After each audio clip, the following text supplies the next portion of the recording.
নমস্কার বন্ধুরা, আমরা চলে এসেছি আজকের একটা নতুন রেসিপি নিয়ে। আজকে আমরা তৈরি করছি নিমোনা বা মটরশুঁটির ঝোল। তার জন্য আমরা নিয়ে নিয়েছি 500 গ্রাম মতো মটরশুঁটি। কিছুটা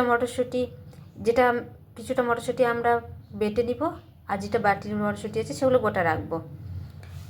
আর নিয়েছি রসুন, তেজপাতা, জিরা, হলুদ, লবণ, দুটো মিডিয়াম সাইজের পেঁয়াজ, কাঁচা লঙ্কা, আলু, গোলমরিচ, জিরা, দুটো ছোট এলাচ, অল্প দালচিনি আর এক টুকরো আদা। এটা আমরা মোটামুটি 4 থেকে 5 জনের জন্য রান্না করছি। এবার একটা কড়াই গ্যাসে বসিয়ে তার মধ্যে কিছুটা সর্ষের তেল নিয়ে নেব।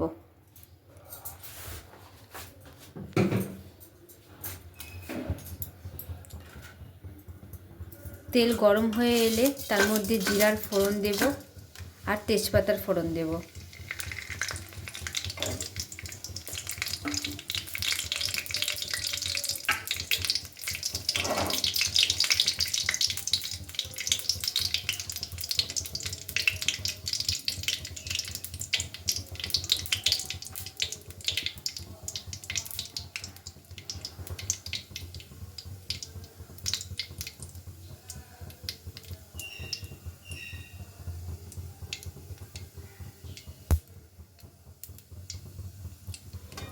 এবার হলুদ দিয়ে দেবো। তারপর যে কাটা কাটা টুকরো আলুগুলো ছিল সেগুলো তেলের মধ্যে ছেড়ে দেবো এবং হাই ফ্লেমে এটাকে কিছুক্ষণ নেড়ে ছেড়ে নেব। এরপর এর মধ্যে দিয়ে দেবো লবণ,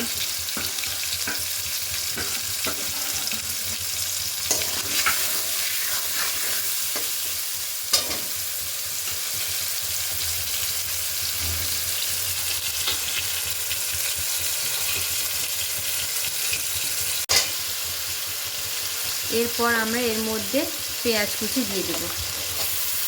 যেহেতু মিডিয়াম সাইজের পেঁয়াজ নিয়েছিলাম সেই পেঁয়াজটা।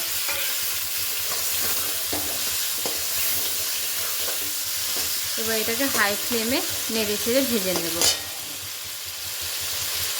আলুগুলো 10-15 মিনিট ভাজা হয়ে গেছে।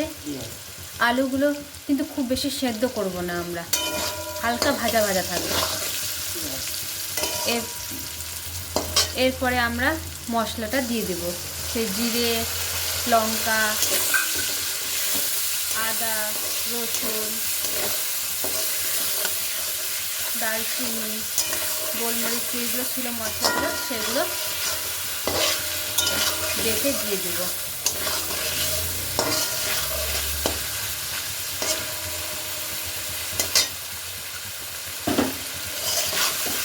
এবার মশলাগুলো একটু নেড়ে চেড়ে কষে নেব।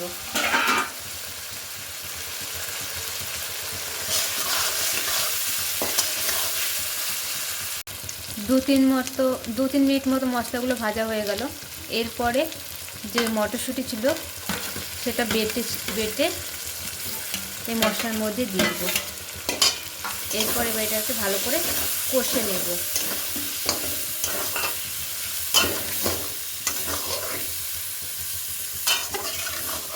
ফ্লেমটা কিন্তু হাই থাকবে।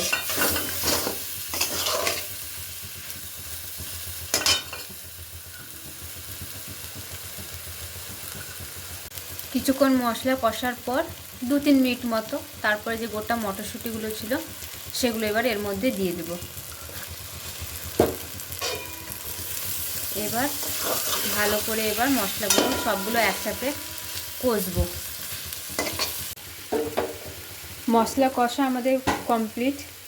দেখতেই পাচ্ছেন আপনারা যে মটরশুঁটির রঙটা আছে একেবারে পাল্টে গেছে, কি সুন্দর একটা রঙ চলে এসেছে আর খুব সুন্দর একটা সেন্টও বেরোচ্ছে।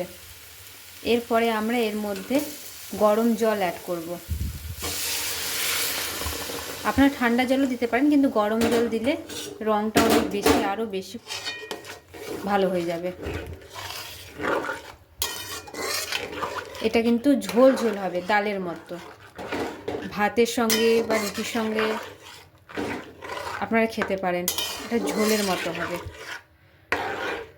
এটা থাকলে আর ডালের প্রয়োজন পড়বে না আপনাদের।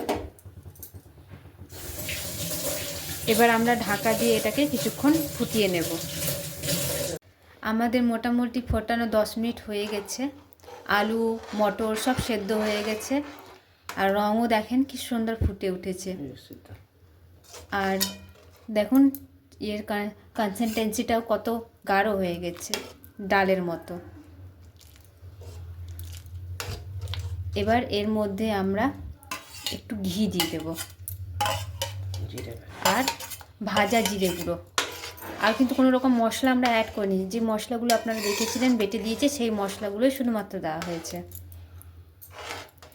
এবার একটু নেড়ে চেড়ে আমরা নিয়ে নেব। এটা খুব টেস্টি খেতে হয়, আপনারাও খান এবং নিজের আত্মীয় স্বজনদের খাওয়ান, এবং কেমন লাগলো কমেন্ট করে অবশ্যই বলবেন। আর আমাদের চ্যানেলকে অবশ্যই সাবস্ক্রাইব করবেন। ধন্যবাদ।